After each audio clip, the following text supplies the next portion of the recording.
Good afternoon, everybody, and welcome to our last session today. It's International Women's Day, and we are going to shift our focus to a subject that has been touched on this morning, but hopefully with not such a degree of expertise, and that is mentoring and the critical role that that can actually play in terms of empowering the senior leaders of tomorrow. Mentoring is something that we see as really, really important at Dan. Our own research has actually shown us that there are some challenges to women entering the digital economy, and one of them in particular is skills, personal development, and access to network. And we feel that this is something that we can make a real difference on. It's why we've launched the Female Foundry, which is our program particularly focused in emerging markets to help the female CEOs of organizations and startups to actually mentor them and give them the support and help them to find funding and give them access to the networks that they need to thrive. We are working with 15 of those women today. Our ambition is to work with 100 by 2020. So we are looking for participants, and if you do know of any CEOs, female CEOs, who you think might be interested, please do send them our way. We'd love to hear from them.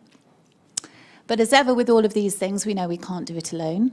It's absolutely critical to have partners, and I'm actually delighted to be joined today by 3 organisations that we're currently working with in this field. So firstly, I have Victoria Briggs, who is currently the Vice President of Bloom. That's an organisation that actually represents women in the advertising and communications industries and is tackling some of the biggest barriers and taboos that we face in the workplace today. And then we have Will Akerman, and Will Akerman is the founder and managing director of MyKindaFuture. MyKindaFuture is a really important organisation for Dan because they are our delivery partner in the UK. They are helping us roll out one of our programmes called The Code, which is actually where we go and share creative and digital skills with schools across the country and actually help people show how they can enter our industry. And then last but definitely not least, I have Su-Mei Thompson. And Su-Mei is the chief executive. She is a female founder. She is the chief executive of the MediaTrust, which actually works with the media and creative industries to help share our skills for the benefit of communities and societies and young people. And also there's some cross-mentoring there in terms of bringing lessons. And I know this is of real personal interest to you because I think you've been working in this area for the last decade at least in Hong Kong in lots of initiatives I'm sure you'll talk about and touch on later. And so the first question is really just to explore. We've had some quite interesting and shocking stats come out. I think there was a stat that only 15% of seats on boards are occupied by women. There was a stat that came out last year that said there are more men called David who are CEOs of FTSE 1000 companies than there are women. And there's actually a campaign running on LinkedIn at the moment. There is a man who's changed his name to Dave in the hope that he will become a CEO. And he's asking men to join him to raise awareness of the issue. But Victoria, I know you've done a lot of research into this space. Yes, and I will just say quickly, thank you. There's also a campaign that's launching today by Creative Equals, who are an amazing organization working in the advertising industry, called I Am Dave. And it's encouraging all women to change their name to Dave and to post their creative, which is just a big sign about Dave, on their LinkedIn profile and Twitter to basically make this point, which is that actually it's in the FTSE 100 that there are more men called Dave than there are women leaders. So thank you for that introduction. So Bloom is a women's organization working in the media and communications industry, and we have a broad membership that all of whom mentor younger women in the industry to pay it forward. So that's why I think I've been invited to the panel today. But we have a number of events that we run across the industry that are trying to tackle the taboo barriers to women's success. Now, what are those taboo barriers and how do we find them? Well, in 2017, we launched something at our annual conference called the Booth of Truth. This was a rather random-looking inflatable pod that we erected within the conference, and it was a safe space where women could come in and anonymously confess what are the true barriers to your success. And we had a number of provocations around issues like money, sexual harassment, classism, racism, ageism. And so we had a lot of real verbatims come out around that, which has helped shape our program for the last 2 years. So I thought I would share with you just some of those realities, because I think today's been amazing in terms of being inspiring about the policy and about the theory and some about the practice. But I thought just to hear from women, because we really believe at Bloom that the real voices of women are actually, and the real voices of men as well, are the way to really tackle some of these these barriers, because they are fundamental. There's the cultural barriers, there's the industry barriers, and there's the personal barriers we have within ourselves, which are actually reinforced by society. So in a way, there's a lot to tackle there, and the real voices and honesty, and sometimes the vulnerability can help us unpack that. So here are a few. I think that the industry focuses on diversity as a trend rather than a true source for change and success. The boys' club still exists. I definitely don't fit the mold. The higher I get, the more I feel I'm not being heard, because what I'm saying is coming from a person who looks different, and that's coming from a woman who's BAME. I hide my emotions at work because when I, as a female, cry, I'm seen as weak. But when my male CEO boss cries, he is seen as strong and brave. I cry because I'm angry and frustrated, not because I'm weak. And one more. The only way I've managed to get a better work-life balance is by being freelance. I can insist on working the pattern that I want to work, which is 4 days a week, which I couldn't achieve elsewhere. So that's kind of some insight. Thank you. I think that was hugely powerful. And I think that last one, actually, that working balance, probably leads us nicely on to one of the questions I wanted to explore next, which is actually the wall that people face when they go onto maternity leave or return from maternity leave into the workplace. And actually, has been highlighted by some of the surveys as being as the most extreme gender bias that you can face in the workplace. So is there a window of opportunity, and how can we extend that opportunity to actually give people access? Well, can I ask you to give us a slightly different perspective? I will give you my perspective. I should say that MyKindaFuture, we aim to give diverse young people equal power and opportunity to shape their future, and specifically working with great companies like Dan to support them from education, so secondary school, through to year one in job. And through that, although we're only quite a small company, we're a team of 35, I should say 75% of whom are women and 65% of our leaders are women. But I guess the great insight we have is we work with around 80 FTSE 350 companies, and we partner with them to support women in early talent career opportunities. And through that, although we focus on young people, one of the things that we found is a number of our partners having us supported them with mentoring. We have a mobile platform that provides young people with one-to-one mentoring and content through that transition. Those employers have said, well, actually, can you apply this same thinking, this same mobile mentoring to our returner program? And so that is women on maternity leave, or in fact also long-term sickness returners. And so I guess I'm in a good position because I'm working with a number of different employers who face different challenges. And I think, it's absolutely right what you said, Anna, and I know that we were chatting earlier around the challenges women face when they spend some time out of the workplace for all sorts of different reasons, and it does depend which industry they're in. But I know one company is very much project-based, and so when women go on maternity leave, the project changes, the team changes, there's no consistency to return. Added on top of that, I think there are lots of other emotional stresses and imposter syndrome thoughts. And actually what we're finding is those companies we're working with, through that continued conversation of mentoring, even light touch, can really make a difference. Thank you, Will. And Victoria, did you want to add to that? Yes, currently our mentoring program focuses on the younger women in the industry who have 1 to 5 years of experience. But what we have discovered through these confessions is that there's kind of a window, as you mentioned. This window is very narrow for women because there's more years than for men that we're considered to be too young to have gravitas, too young to be on the board, too young to actually be in a successful leadership position. And then interestingly, as soon as we get old enough, we actually decide to have babies. And then there's another reason that we may not be considered. So the reality is there's a very, very narrow number of years, or perhaps months, in between those 2 points. So while we have currently a mentoring program that focuses on women who are in the younger end of the spectrum in terms of building gravitas and building confidence, we also are about to launch a mentoring program between Bloom members, which is a peer-to-peer mentoring program. And we're also looking at, which we'll touch on later, to setting up a male and female mentoring program that will be going 2 ways to actually address the other side of the spectrum, which is more around returning to work. Thank you very much. And talking about windows of opportunity, there was actually some really shocking research that said, 1 in 3 girls between the age of 14 and 15 is currently suffering from depression and anxiety. And the transition between primary to secondary school, it can be very acute. And this has lasting implications for their confidence in the workplace. So how important is it to get in early? Su-Mei. Thank you, first of all, for having me here today. And as you said, just by way of a quick self-intro, before joining MediaTrust as CEO, I used to run a women's and girls non-for-profit in Hong Kong.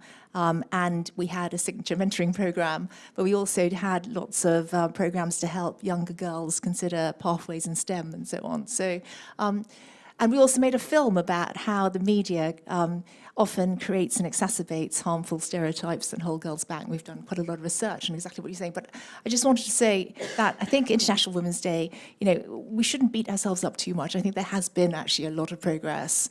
And, you look at organizations like yourselves, and you've obviously got, you've made this a priority. And, it's great to have some people in the room. There could be more men. But, I've just hot-footed in here from a Women's Voices event that MediaTrust is holding at Google Academy. And what we do is, we're bridging the gap between the media and creative sectors and broader society and charities and underrepresented communities by promoting skills-based volunteering. And there are actually 10 of your colleagues at our MediaTrust Women's Voices event, including one guy called Dan from Visium. So I just want to say thank you, Dan, for giving up time from your day job for being there. And they're helping 30 women's and girls charities with some specific comms challenges. But coming back to the question, it is never too early to mentor girls, but can I just say actually before that, it's also never too late to look for a mentor. And some of you will know that Russell Brand, who is all of 43, has just published a new book, and it's called How to Help and Be Helped, and it's about his mentoring journey. And he talks about the 8 mentors who've helped him in different areas of his life, and they include fellow recovering addicts and therapists, spiritual guides, even a martial arts instructor and a comedian. And for him, a mentor is someone who can guide you to the frontiers of yourself and unlock the potential person you can be. So that's very Russell Brand, I think, but I think there's something in that for all of us. But coming back to that early age of the spectrum, it is really troubling how much research there is that shows that young girls, when they hit adolescence, are just so much more anxious, unhappy, and lacking in self-esteem than even just 5 years ago. And we know how low self-esteem can hold girls back in very significant ways. And there is research by Dove that shows that 6 out of 10 girls choose not to do something because they don't want to draw attention to themselves. And that includes not engaging in classroom debate, sometimes not even turning up to school at all. So it is never too early for girls to have mentors, role models, people that they can turn to, ensure that they're not going off the rails and that they remain curious, open to risk-taking and ambitious. And this is so important because our early beliefs shape all kinds of important decisions, schools, colleges that you're going to apply to, studies, what subjects you're going to study, your career paths, and then later on, whether you're willing to speak up in the workplace, to contribute ideas, to compete for that promotion. So if we want a world where women are pursuing fulfilling careers in the areas where their passions and interests really lie, we've got to deal with those doubts and low self-esteem at an early age. Thank you very much. And actually, the Dove example is a fantastic example of the power of the media industry to actually highlight some of these issues and talk about what we can actually do to address them. Will, I know you work very closely with this age group, so anything you'd like to add there? Yeah, I think there's some really great points there, and there's lots and lots of data and evidence to back that up. I think young girls or in school are those key decisions when they're deciding which subjects to take, perhaps at GCSE. I think 4 times as many boys choose engineering subjects, almost the same number is kind of STEM and science subjects. And as you said, that's shaping a direction very early on. And I think then progressing from that age onwards, girls face incredible challenges, and their influencers aren't always best placed to support them through that process. So perhaps teachers or parents, if they have parents, aren't always giving them the best advice, or their peers aren't always giving them the best advice. And I think that's where mentors can really play a critical point. And when we are able to connect those young people with mentors who perhaps are only a few years older than them, they might be an apprentice in Dan or one of our other partner companies, and they can just give them a different perspective. And that's true of young women, but also other diverse groups, whether it be AME or young people with a disability. Being able to talk to someone who they can relate to, who isn't in their kind of peer network or immediate influences, can really make a difference. And we're seeing a change in kind of dropout rate by up to a third. Another interesting fact is that we make mentoring available for everyone, boys and girls. But in some industries, particularly engineering, women are making use of that mentoring opportunity up to 78% more than their male counterparts. And it's difficult to really draw a firm conclusion, but I think it's a powerful statistic. Yeah, thank you very much for that. You actually touched on the importance of giving the right advice. Do mentors always give the right advice? Do we get it, do we ever get it wrong? And is there such a thing as negative mentoring? Su-Mei? No, I think there really is. One thing on this is that very often mentoring programs take the approach that we have to fix the women or rescue them. And, that kind of remedial approach is not very helpful. Other times, even kind of very well-meaning mentors, I think, over-focus on soft skills. So they assume that women need help with speaking up and networking, but they ignore, I think, the really equally important stuff like business judgment and risk-taking. And just because someone is in a senior role doesn't mean they're going to be a great mentor. And at the Women's Foundation, we ran this program. I ran it when I was there for 8 years, and we had 50 mentors and 50 protégés every year. And what was so interesting was that the mentors themselves were often crying out for guidance and coaching, and we made sure to provide opportunities for them to get that coaching and to be able to share and engage in peer-to-peer learning amongst themselves. But basically, you want mentors. Let's just get under the hood for a moment of what mentoring really means, right? You want mentors who are sounding boards. They're a safety net. They're brokers who can help you identify and refer you to resources. People who are going to challenge you positively and help you set standards, and people who are going to give you frameworks to solve problems, and who are going to be there to support you and be a shoulder to cry on and enhance your self-esteem. But you don't want mentors who are necessarily out there fighting your battles for you, who are overprotective, too dictatorial, and other negative mentoring behaviors that we have seen. And they're very well-meaning, but you can get a mentor who is just smothering you with too much advice and not giving you enough space. Thank you very much. Victoria, do you want to? I think one of the things that we've found is, and this comes back to an issue that's been brought up a number of times today, is around the echo chamber. And the fact is that our mentoring scheme, by the nature of the fact that we're a women's network, is women mentoring women.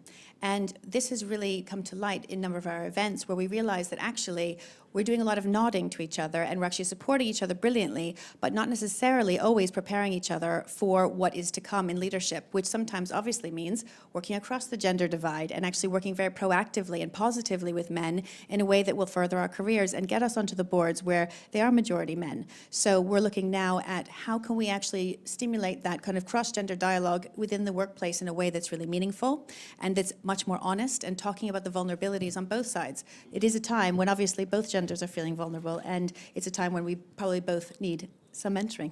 Yes, absolutely. And I can actually relate to that. I've been extremely lucky to have some excellent mentors in my career, and the ones that I would call out as standout mentoring were actually men. And I think it is really interesting as well, because I think there is that transfer of knowledge which can actually help to tackle unconscious bias in the workplace as well, which I think is important. So Victoria, that feels like, given that you tackle some of the taboos in the industry, it feels like a nice segue into the question that in the post#MeToo era, we're actually seeing a bit of a backlash, and some men are stepping back from engaging in that way. So how important is it to keep men involved to achieve balance, which is, of course, the word for today? It's interesting because, of course, those of us who are actively following Me Too and thinking about our own stories that in the past perhaps we wanted to bring to light, we hadn't really thought about the fact that actually this might create a bigger gender divide. And there's evidence by the Lean In Foundation that has said that there's actually, men are 3 times less likely to mentor a woman now in this period post-Me Too. They're also less likely to go out to a colleague dinner one-on-one with a younger woman. They're also less likely to actually be seen, even in all of our open plan offices with glass pods. They don't even want to be seen within a glass pod with a younger woman because of the various baggage that comes with that now. And I think one of the downsides of that, of course, is that given that men are in leadership and are still a majority on the board, this actually reduces the number of opportunities that are open to women. So as we at Bloom are looking at this, and obviously talking about the echo chamber I just mentioned, we are planning right now a women and men's event, which tries to tackle kind of these confession-style, really honest discussions between men and women. And we're partnering with an organization called the Book of Man, who does a similar level of honesty about kind of men's mental health in this era, but it's done by the ex-shortlist editor. So it's very topical, it's very lifestyle-based, and it feels very accessible to young men and all age men, to be honest. So we're going to work together with them and also launch hopefully a pilot program, which is going to be working with senior men and young and director-level women within Bloom to have a mentoring program that will go 2 ways. So the senior men will be mentored by the women about the challenges that they face on one side of the divide in terms of they're just about to step into leadership, and the men will then also be able to provide mentoring to the woman who's looking to navigate that path as she goes forward. Thank you, that's fantastic. Will, as a man, do you have a view on this and your experience of mentoring? No pressure. Yeah, absolutely. Well, let me reflect it back onto the what we understand with working with tens of thousands of young people at that early career stage, apprentices and graduates. I think that very often those young people don't recognize or struggle to compute the lack of diversity and the structure and all of the things we're talking about within organizations. I think a study shows that young people in their early career, diversity and inclusion is right up there. I think 87% said it's one of the most important things they look for in an employer. And the same survey, I think, showed that once they were in work, only 16% of them thought that their employer was a good representation of the community or society as they know it. So it's definitely something that is really important to young people, and we mentioned the Me Too, and I just think that they can't quite compute it, and they might be affected by it or in the shadow of it, but it's not something that resonates with them. In terms of mentoring and who is a good mentor for those young people, I guess a couple of points really. First of all, the young people we work with, maybe their definition of mentoring might be slightly different to at senior level. Young people want a kind of always on, short form, short consumption of mentoring or content on a regular basis. That seems to be the way they like to consume. And when we connect young people with a mentor on the mobile platform, they have a choice of mentors. And it's interesting to see that young women usually look at about 6 profiles before they select their mentor, whereas young men look at between 1 and 2. And I'm not sure what we can conclude by that interesting stat. But also we're gathering data in terms of whether young people are selecting mentors in their own likeness, and it's not always the case. So there's lots of interesting facts that I think we should consider for young people specifically versus more senior people. So technology changing the landscape of mentoring there. So that's quite interesting shift. Thank you. Same stat for Tinder. You took the wrong person. You had to ask the question, didn't you? Now, Su-Mei, I know you've been involved in your own initiative. In Hong Kong, I think you're involved in the He for She program. So you've obviously worked with men on mentoring and mentoring women in particular. Do you have any thoughts? I think He for She was such a brilliant movement that UN Women launched, and it's such a pity that it's now kind of been overshadowed and overtaken by kind of Me Too. If you go and look at what UN Women and He for She kind of set out to do, global impact champions and different fields and everything else, and all the kind of guidance and ideas and encouragement for men to be allies. It's a fantastic body of work, and I think it is really time to kind of relook at all of that.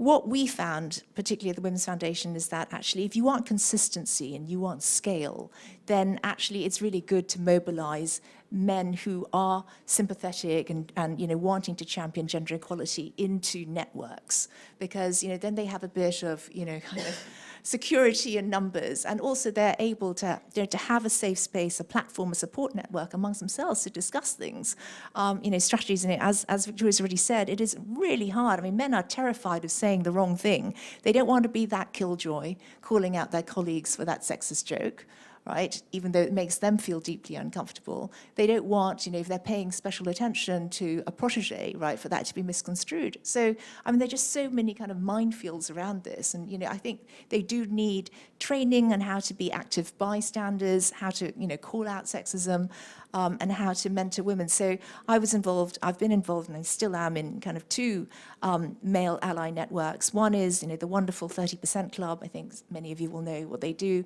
They're basically a group of company chairmen, and as we know, the stats are so low, so they're mainly men, right? And they're actively trying to get more women onto corporate boards. And really, as a women's group, activist group, right, for you to go and try and nobble a senior executive and say, oh, come on, you've got to sign up, is a really different experience for, your mate telling you on the golf course, this is actually a really good thing, you should sign up. Anyway, I think, there's just different approaches. But then the other group that I was involved in setting up was the Women's Foundation Male Allies. And we asked each CEO, male leader who signed up, to sign up to, certain milestones. They all took the panel pledge. So actually we passed the panel pledge test, but if they were asked to speak on a panel and there was no gender balance, they pledged to go back and ask the organizers, to fix that. So just kind of small things like that. And one of our all the male allies then went on to try and seed these initiatives within their own organizations. I just want to call out Suresh Balaji at HSBC, because he's launched his own HSBC male allies, and there are now 500 of them in Asia. That's absolutely fantastic. Thank you. Thank you so much. And actually, I think you talk about the importance of small initiatives. We talked earlier a little bit about Free the Bid, which is an initiative to ensure that there's a woman on every single pitch team. And I think those small changes can make a difference. So thank you so much. I think we have some time for questions. So are there any questions? Is anybody in the audience? Yes? Excellent. First of all, thank you so much for the lovely talk. It was really inspiring. Just a quick question regarding the mentoring program. Would you advise, if you have someone that you really looking up to just reach them and ask them if they would be willing to do it? Or is it better to have an established mentoring program that you take part in? It's an excellent question. Victoria, do you want to? It's an interesting question. Of course, we have an established mentoring program that we run, but I have heard anecdotally, actually, from Pip from the Dots. I don't know if you come across Pip Jameson. She was talking about the fact that a lot of senior women and men are inundated after every conference right now with so many people coming up and asking them, "Will you mentor me? Will you mentor me?" And I think that there is a bit of a risk because there's so much talk about mentoring now that people are getting overwhelmed by those requests. So I think there are so many established mentoring programs, both within businesses like Dentsu, but also within the industry, that perhaps doing that through the more established channels might be better, only because you also get access to somebody outside your business, which can be really helpful. Maybe a quick practical tip. Don't go up to that person you admire and say, "Will you be my mentor?" Say, "Could I just have coffee with you and chat about, something?" I think that's spot on there. I just had my own personal experience. I think I have been incredibly lucky to have some amazing mentors in building MyKindaFuture. And actually, the approach I've taken is exactly what you've just said. I've reached out to people really quite cold with just a request for a 10-minute coffee. And do you know what? People who I never thought would respond positively have always responded positively. And then if you spend 10 minutes with that person, if it's a great match, if there's some chemistry and some shared vision or mission, then something great can develop, but it's not a given. I think the 10-minute coffee is a great format. I think that's a really good, I was just going to add one thing on chemistry. I think that's a really good point. And actually the way that we do our matching, we start with a speed matching event where everybody can have the chance to meet up to 20. It's like speed dating, it's a bit weird. But it does work in the sense that you do get a sense, believe it or not, within 5 minutes, whether somebody is really a chemistry match, because it's so personal. So at the end of the day, for both sides, you then both rate, it sounds a bit weird, each mentee or mentor, and then you basically see who both want each other essentially and feel like you both have the chemistry that you're looking to go forward with.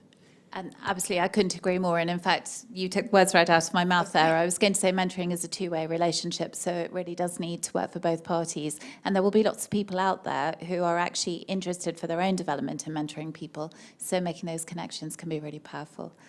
Do we have any more? One more question. I think we've got time for one more question. So one thing I would just say to encourage you all, there are numerous resources on the website for International Women's Day. And I think we've touched on some issues today. One, for example, Su-Mei, you talked about, challenging bias in the workplace and what men can do for each other. I think the first step is actually helping them recognize it. And there are some brilliant resources for workshops that you can actually run with your teams, for men and women, to help them recognize unconscious bias when it happens. It's not just about gender, it's important to all types of diversity. So do go and have a look and have a read. And thank you so much.